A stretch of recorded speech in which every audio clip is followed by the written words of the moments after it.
Hi, I'm Kendall Binion. And I'm Brooke Merrill. And we are current doctoral candidates at the University of Wyoming Clinical Psychology program. So we are making this video because we want the world to know more about adolescent depression. This is such a big, important topic to talk about because adolescent depression affects so many people and it affects so many different aspects of people's lives, such as with family, friends, work, school, and so much more. Yeah, and depression is something that responds very well to treatment when somebody's able to get the treatment that is designed to best treat depression.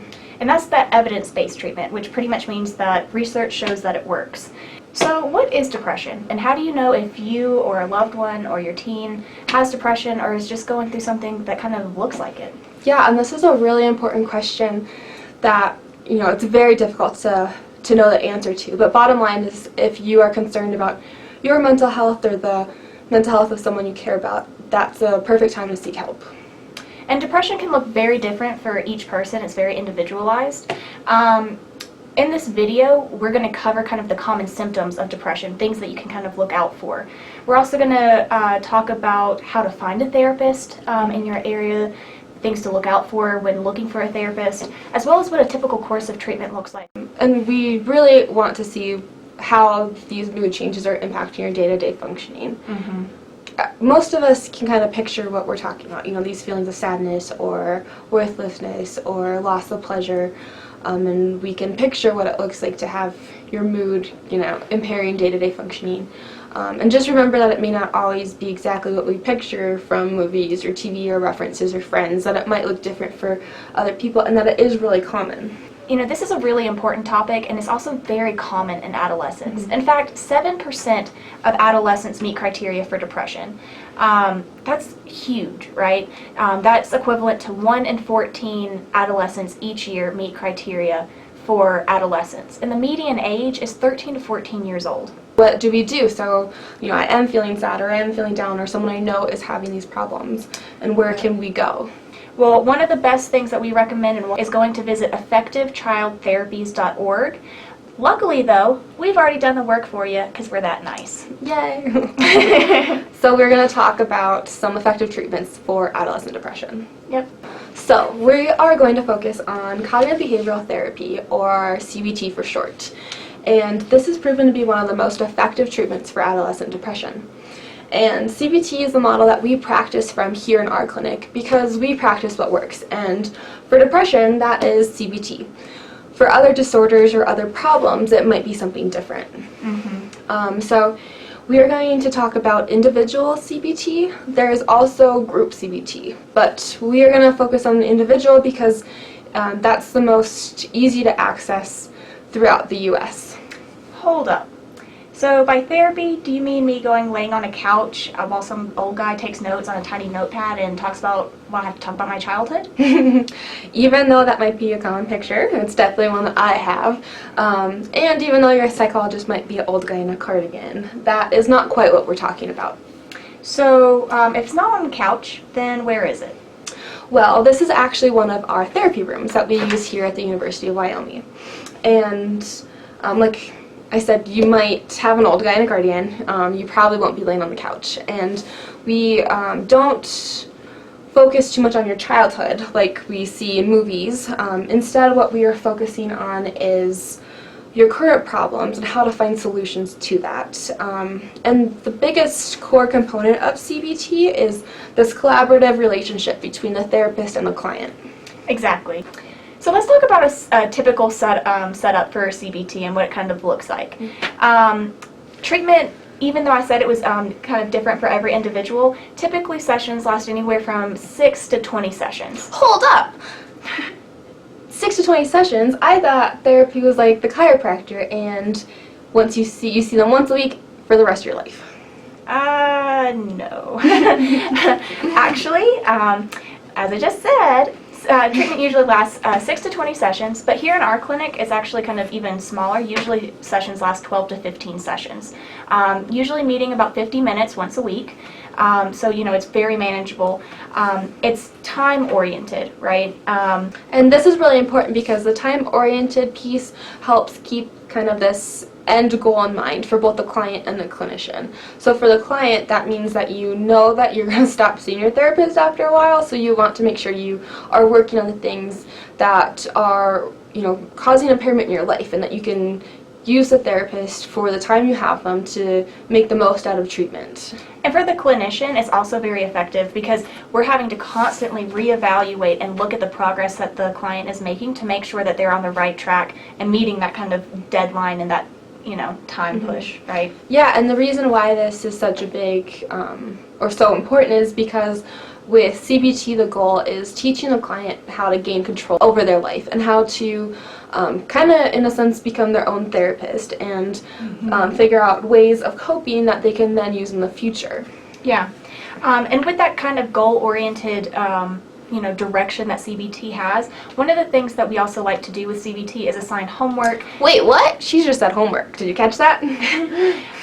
I did, yes, but keep in mind, even though it might seem a little tedious, it's pretty easy to follow, and we're asking you to do things to reinforce those skills that we're talking about. So things talking like, or looking at things like, looking at your behavior over the past week, kind of keeping track of what your thoughts and feelings are for that week. So nothing too major. Yeah, and it's really just like implementing the skills that you are learning or putting in practice what you were learning in session. So it's helping you kind of gain control slowly, one day at a time. Absolutely. So if you're wondering kind of what CBT is, the basic premise is that your thoughts, feelings, and behaviors are all interacting.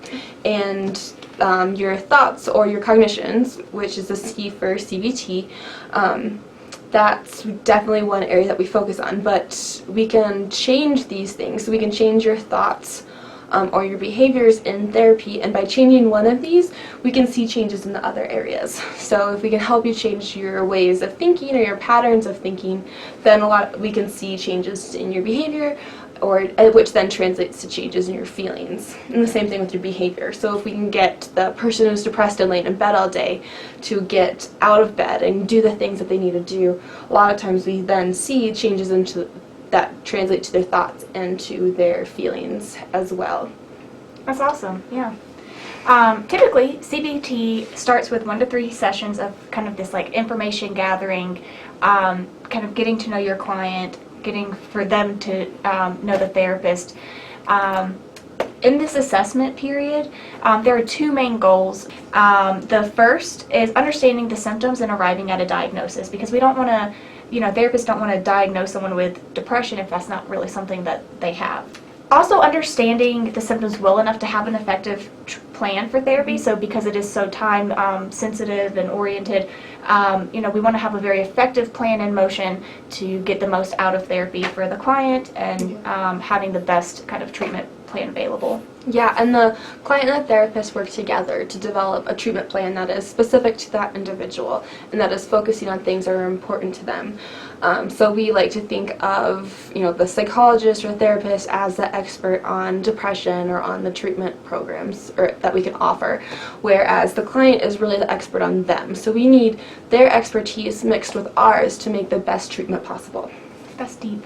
Yeah, it is real deep. So once this treatment plan is in place, then treatment starts. And a typical session often involves a mood rating, so like filling out sheets about how your symptoms are each week. A check-in. Yep. How the person's, the client's, week has gone for them. Yep, and then we review the homework together with the client and help problem solve any issues they might have ran into or celebrate with them on the successes. Yep. Having, going through then like kind of the main skill development area and like the big chunk of therapy that you might think of. Yep, and then we do an assignment of the next homework, a summary, and then a final check-in before the client goes. So you want to tell me more about that kind of core skill development piece? Yeah, absolutely. The kind of goal of the therapist is to really help the client understand the principles of the CBT, meaning that we're trying to help clients understand how one's thoughts, feelings, and emotions all really interact and influence one another, and how, like you were saying earlier, by changing one, you can change another. This can be kind of accomplished by reviewing the homework or not reviewing or not completing the homework and seeing why that didn't happen or anything like that. Any difficult thoughts that they've been having or anything that's been really negatively impacting their mood can also be kind of reviewed in that session and kind of, collaboratively discussed and looked at. Mm-hmm. So you may be wondering how effective CBT is for treating adolescent depression compared to other treatment options out there. Yeah, so with CBT, we typically see that clients have relief from their symptoms of depression after just 3 to 4 sessions. But how long until the client's feeling better all the way? That is the question. So usually we see that after the end of treatment. So we stop seeing clients when they are feeling better, and that's the average 12 to 15 sessions. Mm-hmm. And so what happens is that they learn the skills that they need in treatment to help prevent future depressive episodes from happening. And usually after going through CBT treatment, the client no longer has depressive episodes, or if they do have some depressive symptoms that happen later on, they're less severe than other forms of treatment.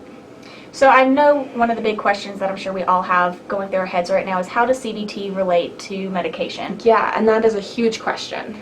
Generally, though, CBT provides the same amount of relief as medication, but we're not having the same kind of negative physiological side effects that often accompany medication. Mm-hmm.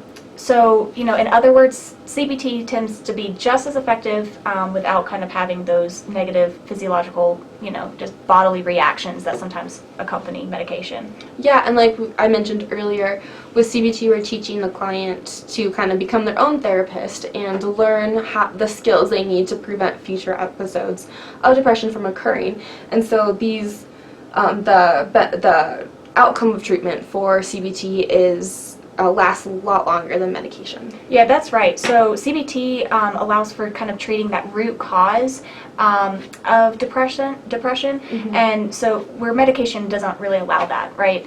And so even though medication can work quickly to kind of alleviate symptoms, usually once people start taking that medication, the depressive symptoms can return. And so overall, CBT is better at kind of reducing those possible relapses that is often accompanied with medication use. Mm-hmm. Yeah, it's important to know though that not everyone who says that they practice from the CBT model actually does. So make sure that you are talking to the therapist and asking them about the model they practice from and making sure that it aligns with what we've talked about today. So I'm guessing you're wondering how to exactly find a CBT therapist. And there's a lot of different ways to go about finding a therapist in your area. One of the easiest ways is just to Google search ABCT Therapists, which stands for the Association for Behavioral and Cognitive Therapists. Therapies, and just look for their website. Yeah, you can also look at the American Board for Professional Psychology website. Additionally, you can contact your insurance provider and see if there's any therapists in your area who practice CBT. There's other factors to consider when trying to find and choose a therapist in your area, but most importantly, make sure that they're licensed in your area. Yeah, for sure. Sometimes too, when you're looking for a therapist, there are some barriers, and one of the biggest ones can be cost. So if this is a concern for you, there's a few options. So first, check with your insurance provider and see if there's anyone that's covered under your policy, and make sure you really understand your plan. You also can sometimes contact the therapist directly, and they can work out the insurance for you. If you live in an area near a university, oftentimes they provide services to community members. Yeah, by Google searching clinical psychology doctoral programs and seeing if there's somebody close to you. Yep. Besides cost, another additional barrier is just kind of general apprehension, so kind of feeling kind of embarrassed or a little worried about seeking treatment. But it's important not to forget that sometimes it's just difficult taking that first step. Better. And all that we ask is just try it, right? Just get out there and try to find the therapy and the therapist that you need, and be proud of yourself for looking for help and,